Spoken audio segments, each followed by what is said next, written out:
But how do we not just, as Eric said, survive, but thrive in these times of accelerated social, economic change? And my suggestion to you is exactly this, and this is why I am here. In the old days, it was just insane people like myself who went out into unfamiliar territory and made the maps and brought those maps back and shared those with everyone else because we went out and sought adventure. But today, like it or not, because of the lives we live in, this time in which we live, adventure comes to us every single day. And those skills, that skill set, those possibilities, realities, and capacities must now belong to all of us. Like it or not, we have all become adventurers. So what I want to do with you is, through the modality of stories, share with you what some of those skills might be for your next 25 years, if that makes sense. That's our entire goal here. I am an anthropologist, which means I apologize for anthros on a regular basis. It also means that I want to take you to some places that people don't ordinarily go to, because in those places we find this timeless wisdom, these certainties for these uncertain times. So let's go back to the picture of the mountain for a minute. Quick story, because this is one of my favorite stories. And my wife says I'm clinically insane, my ex-wife says, because I like to go on vacation and almost die. This makes sense, because if you actually die, that's a bad vacation, so what's wrong? And you also lose all your frequent flyer miles, so what's the point in that? So some years back, when I went out to school in Arizona from New Jersey, and by the way, my nickname growing up, just so you'll know me better, was Puffy, the Marshmallow Boy, because I was a small, rotund child, and my best buddy in college was a cowboy from Hereford, Texas. I was riding the 77 up Northfield Avenue. You know that bus to go to New York City. He was riding Broncos and Bulls in Hereford, Texas, but we were buddies, and we were climbing. And this mountain here is called Chicone. This is an 18,000-foot peak, never before climbed, and that's like your climber's plum. You want to climb something no one's ever climbed before. Now, to climb these mountains, you have to have the right gear. You got to have ice axes. Ice axes are these things that you slam in the ice, right? And you're hanging from these ice axes. And you have these things on your feet called crampons with points on the end. You're kicking that in, and you're climbing up these incredible ice flutes with this rope around your waist just in case things go wrong. Okay? McAndrew's above me, 17,000 feet. I got my ice axes in. I'm kind of hanging. I feel these points of my ice axe start to slide through the ice like knives through butter. And I am suddenly falling backward through space. And someone asked me last week, what passes before your eyes in this moment? Is it your life? No, you idiot, it's your lunch. I mean, that's it. That's it. And he must have taken a climbing class, because he said, now, when you fell, did you alert your partner by yelling, I'm falling, which you're supposed to do? Would you ever yell that? What do you yell? You yell, ah! Exactly. Which conveys the same information with a much heightened sense of urgency. You know?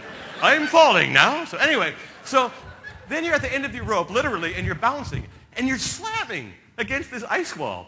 And you're going, this is good, because I feel pain. It isn't that you like the pain, but you feel something, so you're still among the realm of sentient beings, as they say in Tibet. And then you hear McAndrews yell down, are you all right down there, J.F.? And you wonder, how can Jeff, a name of 4 letters, have 2 syllables? Yeah? And you yell back, I am fine. But of course you don't, because you are now hanging over 10,000 feet of open space by a rope around your nether parts. And so what you yell is, I'm fine. Anyway, so you get back on the ice wall. I get to where McAndrews is, and he's all ice screwed in there, and I look into the eyes of my best friend. I am that close to death. He is right there. And I realized it was not even a week before that. We were climbing in Bolivia, and we had finished the ice. We were onto a rock. We had stopped for a bite to eat, eating our salami sandwiches. I felt myself sliding toward the edge of the abyss, and my toes were literally like over the edge, and I'm going. And I feel the rope snug at my back, and I look behind me, and there's McAndrews, one hand on the rope, one hand on his salami sandwich. Again, I look in the eyes of this best friend. I'm that close to death. He is right there. And then I recognized it was a month before that. We were kayaking in Chile, a river called the Biobío. Some of you may kayak. I'm held under by a washing machine wave. I am not coming back up. The air is gone from my body. This hand reaches down, pulls me to the light. I look behind me, again, that close to death.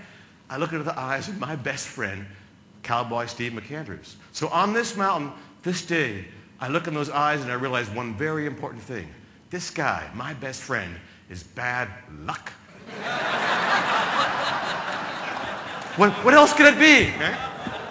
And anyway, so we make the top of the mountain, and McAndrews makes a near-fatal error. He takes off his snow goggles. You don't do that at that elevation, because even daylight today, where it seems gray, at elevation, those UV rays are still toasting your eyeballs. Without your goggles, you go snowblind, which he does on the way back down. So at about 15,000 feet, he can no longer see. But we find a Motel 6. But what a Motel 6 is to a climber is a big gaping blue mouth of ice that you hunker in there and you wait to see if you're alive in the dawn. And we are, and we climb out, and here's the image. Here's the point of the story. Now, we're at the bottom of the mountain.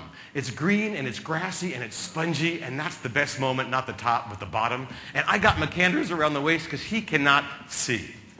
And he has me around the waist because the day after your fall, that's when your body stiffens. So he's got me, I got him, and we're kind of coming down the mountain kind of like this. And these two little Peruvian kids dared to approach us. And I say dared because they'd never seen a two-headed extraterrestrial before. And little kids are leading their llama, and they're looking at us. And the first kid says to me, "Amigo, señores, ¿de dónde vienen ustedes?" You know, where are you guys coming from? And we're macho, right? So we say, "Arriba la montaña," you know, up on top of the mountain. And then this kid said the words that altered my perspective on adventure forever. He looked at me and he said, "Por qué?" Which means, why? And then he turned to his friend and said, "Ellos no saben." They don't know. "No hay nada arriba." There's nothing up there. You got it. And I love that story because out of the mouths of babes. And I began to, it changed my perspective because I realized how much of my life do I spend trying to get places to discover when I get there, there's nothing up there.